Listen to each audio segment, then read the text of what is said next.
વિશ્વ વિભૂતિ મહામાનવ ભારત રત્ન ડોક્ટર બાબા સાહેબ આંબેડકરનો આજે પરિનિર્વાણ દિવસ હોય એને અનુષ્ઠાને આજે શ્રદ્ધાસુમન કરવા માટે અમારી ભીમ મહોત્સવ સમિતિ આવેલ હોય અને જે બાબા સાહેબે જે પોતે આ દેશને અને વિશ્વને અલવિદા કરી અને દેશને કંઈક ને કંઈક આપતા પણ ગયા છે કે આજે આ દેશ છેલ્લા 50 વર્ષ થયા જે હાલતો હોય તો સંવિધાન ને બંધારણથી હાલતો હોય તો બાબા સાહેબે બધાને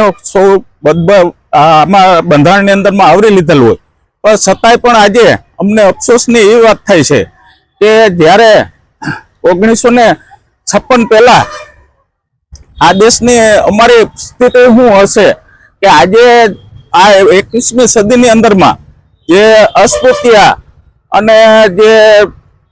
અમારા વાળ ન કપાતા હોય ને વરઘોડા ઉપર બેસવા ન દેતા હોય એવી હાલત આજની તકે હોય તો